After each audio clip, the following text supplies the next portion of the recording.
এটা তো কাজ। এটা থেকে টাকা আসে। এটা থেকে ফ্যামিলি চলে। আমি যদি অসুস্থ হই, কখনো হাসপাতালে থাকি, ওখানে যে বিলটা পরিশোধ করা হবে ওটা এই টাকা দিয়েই করা হবে। তো এইটার কোনো অল্টারনেটিভ অপশন নেই। এখন আমার পরিবার, যে ছোট পরিবার, সেই পরিবারের কর্তা আমার মা। কিন্তু পরিবারটাকে সঞ্চালন রাখতে হয় আমার।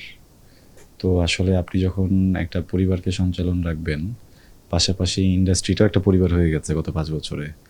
এখানে অনেকগুলো মানুষ তাদের কাজ, এই কাজ করে টাকা নিয়ে যায়, সেটা দিয়ে তাদেরও পরিবার চলে। স্যান্ডেলিনা সো রূপচর্চায় আভিজাত্য। তো যখন আপনি এরকম একটা জায়গায় বসে আছেন, যখন অনেকগুলো মানুষকে আসলে সঞ্চালন করতে হয়, তখন একটা জ্বর বা একটা অসুস্থতা প্রায়োরিটিটা কম পায়। এমন না যে সাফার কম করে, সাফার করায়, বেশিই করায়। কিন্তু ওটাকে আসলে আপনি খুব বেশি প্রায়োরিটি দিতে পারবেন না, কারণ আপনি যদি দেন, অনেকগুলো মানুষ একসাথে সাফার করে। তো ওই ক্ষেত্রে একদমই না পারা পর্যন্ত আমার মনে হয় শুধু আমি কেন, আমার যত সহশিল্পীরা আছেন বা যত প্রোটাগনিস্টরা আছে ইন্ডাস্ট্রি, সবাই কম বেশি এটাই করে। আপনি প্রায় দেখবেন বিভিন্ন সেটে জ্বর নিয়ে বিভিন্ন হিরো বলেন বা ইভেন ক্যারেক্টার আর্টিস্ট যারা আছেন, সবচেয়ে বেশি হয় ক্যারেক্টার আর্টিস্টদের বেলায়। আমরা অনেক সময় তারপরে বলে কয়ে প্রজেক্টটা হয়তো এদিক ওদিক করে ফেলি, কিন্তু আমাদের ক্যারেক্টার আর্টিস্ট যারা আছেন, সিনিয়র শিল্পী যারা আছেন, তারা কোনো না কোনোভাবে ওষুধ টষুধ খেয়ে ওইভাবে কাটিয়ে দেয়। কারণ এই ইন্ডাস্ট্রিতে আমি মনে করি আমাদের স্ট্রাগলটা একটু কম। যারা ক্যারেক্টার আর্টিস্ট, তাদের স্ট্রাগলটা আমাদের থেকেও বেশি। হ্যাঁ, তাদের এই স্ট্রাগলের বিনিময়ে পারিশ্রমিকটা আমাদের তুলনায় কম। তো এইখানে একটা বড় কিন্তু গ্যাপ আছে, এই গ্যাপটা পূরণ করতে হয়। তো আসলে সত্যি বলতে আমি আমার সিনিয়র আর্টিস্টদেরকে দেখে এগুলো শিখেছি, যে তারাও তাদের যখন অসুস্থ থাকে বা খুব বেশি ভালো সময় না যায়, তারপরে তারা কাজের সময়টুকু কাজই করে।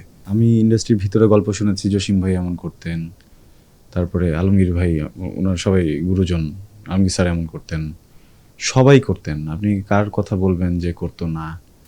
হ্যাঁ, জটিলতা হচ্ছে গিয়ে যে এখন চারদিকে সোশ্যাল মিডিয়া, একটু হাসলেও সেটা ভাইরাল হয়ে যায়, বা আমরা জানাই, আমরা এখনকার সময় এসে জাহির করি একটু বেশি নিজেকে।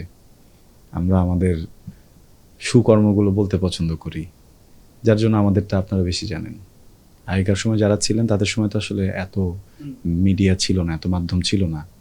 তো তখন আসলে জিনিসগুলো এই জন্য জানা যেত না, কিন্তু আগেকার মানুষগুলোও করতেন। আগেকার ওই সময় তো টাকার মূল্য অনেক বেশি ছিল, এখন তো টাকার মূল্য নেই। তো ওই সময়ও তারা যে পরিমাণের পাশে দাঁড়াতেন মানুষের, সেটা অনেক। এটা এখন তখন বলে না, বরাবরই ইন্ডাস্ট্রিটা সবাই সবাইকে ধরে আঁকড়ে নিয়ে কীভাবে যেন টিকিয়ে রেখেছে এখন পর্যন্ত। আমাদের চট্টগ্রামে একবার একটা অ্যাক্সিডেন্ট হয়ে যায় আমাদের প্রোডাকশনের একটা ছেলের। প্রোডাকশন টিম, লাইটের টিম, ক্যামেরা ক্রু সবাই টাকা দিচ্ছে ওর মেডিকেলের জন্য। এগুলো তো আসলে সামনে আসে না।